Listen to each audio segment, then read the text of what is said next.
চাওক এই যিটো বিষয় এই বিষয়টোক লৈ এতিয়া সকলো চিন্তিত হৈ পৰিছে বিশেষতঃ যোৰহাট জিলাত এতিয়া ডাম্পাৰৰ যি দৌৰাত্ম্য আৰু সেই দৌৰাত্ম্যক লৈ এতিয়া সৰ্বসাধাৰণ জনতা পথলৈ ওলাব নোৱাৰা এক পৰিৱেশৰ সূচনা হৈছে মূলতঃ 4 লেনযুক্ত ৰাষ্ট্ৰীয় ঘাইপথত একেটা মাহতে দুজনকৈ লোকে প্ৰাণ হেৰুৱাইছে কেৱল মাত্ৰ ডাম্পাৰৰ দুৰ্ঘটনাতে দুগৰাকীকৈ লোকে প্ৰাণ হেৰুৱাইছে মই এই মুহূৰ্তত যদি দেখুৱাওঁ যোৰহাটৰ যি কাকজানৰ মই 37 নং ৰাষ্ট্ৰীয় ঘাইপথৰ পৰিৱেশ দেখুৱাম এই যিটো স্থান দেখিছে এই স্থানত আপুনি যদি চাই ইয়াতে কোনো ধৰণৰ ডাইভাৰচন নাই অথবা ইয়াতে দিক নিৰ্দেশনাৰ কোনো সঠিক নিৰূপণ নাই আৰু যাৰ পৰিণতিত এই স্থানতেই কালি পুনৰ এগৰাকী ব্যক্তিয়ে প্ৰাণ হেৰুৱাবলগীয়া হ'ল কেৱল মাত্ৰ ডাম্পাৰৰ উৎপাতত আৰু আমি যদি কওঁ যে যেহেতু 37 নং ৰাষ্ট্ৰীয় ঘাইপথৰ 4 লেনযুক্ত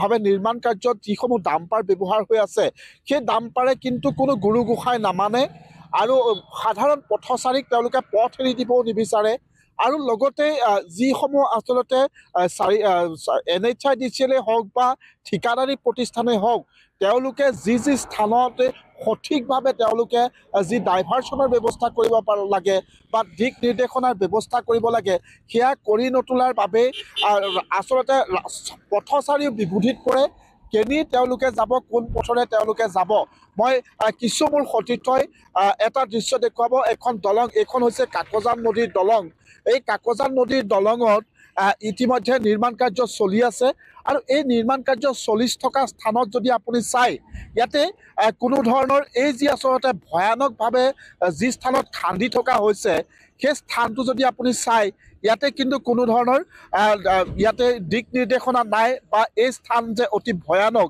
সেয়া সঠিককৈ ইয়াতে দেখুৱাৰ কোনো ধৰণৰ ব্যৱস্থা নাই আৰু পৰিণতিত যেহেতু এইকেইটা দিনত অতি ভয়ানকভাৱে কুঁৱলী নিশাৰ ভাগত যথেষ্ট কুঁৱলী হৈছে আৰু সেই কুঁৱলী মৰাৰ পৰিণতিত পথচাৰী কোন পথৰে আহিব সেই কথা তেওঁলোকে ধৰিব নোৱাৰাৰ দৰে পৰিৱেশৰ উদ্ভৱ হৈছে আমি যদি বিগত সময়ত চাওঁ এনেধৰণৰ উন্মুক্ত দলঙত পৰিয়ে এগৰাকী ONGCৰ ভূতত্ত্ববিদে মৃত্যু সাবটিব লগা হৈছিল আৰু এনে ঘটনা যদি কওঁ যদি আমি 2018 চনৰ পৰাই প্ৰায় 31 গৰাকী লোকে যেহেতু এই পথত প্ৰাণ হেৰুৱাইছে আৰু এই বিষয়টো যিটো মই কৈছোঁ যে ডাম্পাৰৰ যি অত্যাচাৰ বা ডাম্পাৰৰ যি দৌৰাত্ম্য সেই দৌৰাত্ম্যক লৈ ৰাজ্যৰ মুখ্যমন্ত্ৰীগৰাকীয়েও কিন্তু উদ্বিগ্নতা প্ৰকাশ কৰিছিল মুখ্যমন্ত্ৰীগৰাকীয়ে এক নিৰ্দেশনাও জাৰি কৰিছিল যে ৰাজপথত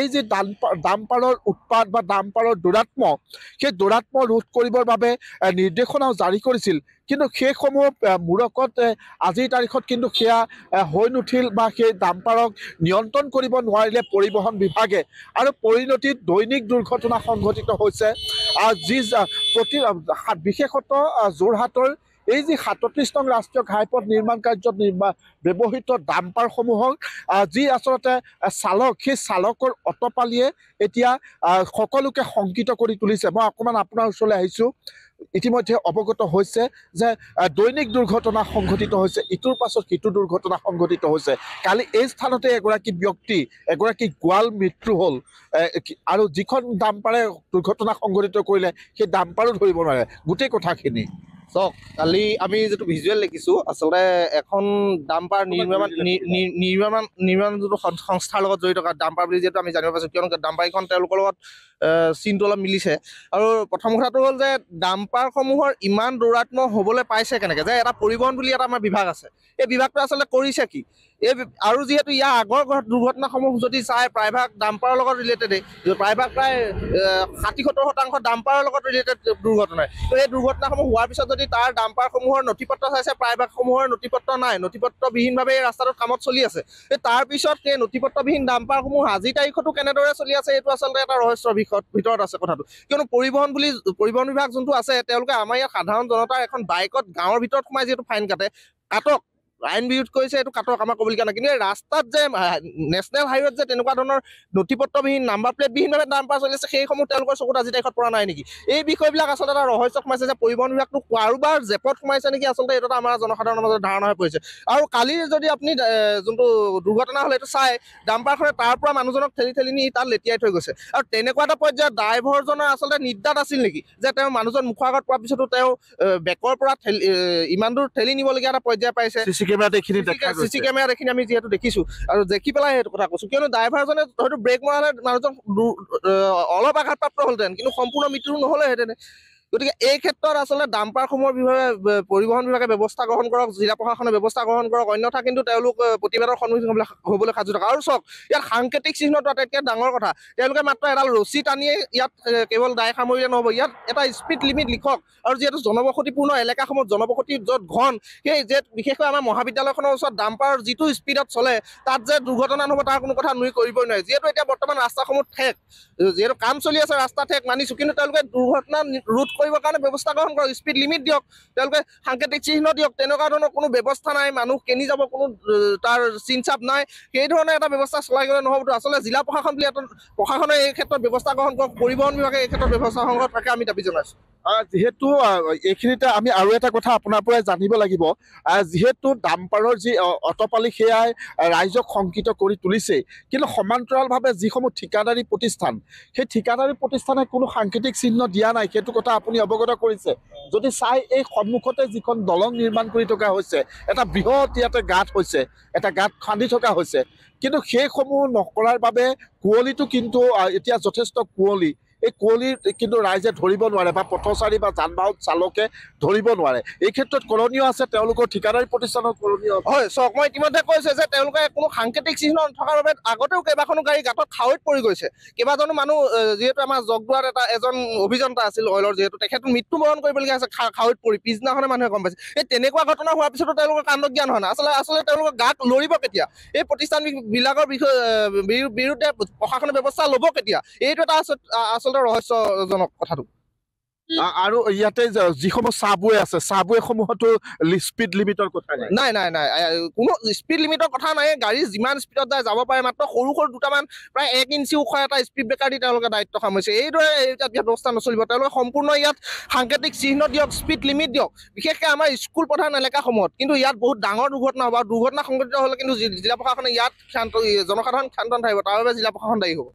নিশ্চয় ধন্যবাদ জনাইছোঁ। মই কৈছোঁৱে যে অতি ভয়ানক কথা যে কিমান আৰু দুৰ্ঘটনা হোৱাৰ পিছত এই যে 4 লেনযুক্ত ৰাষ্ট্ৰীয় ঘাইপথ, এই 4 লেনযুক্ত ৰাষ্ট্ৰীয় ঘাইপথ সম্পূৰ্ণ হ'ব, সেই প্ৰশ্নটো ৰাইজৰ মাজত আছে।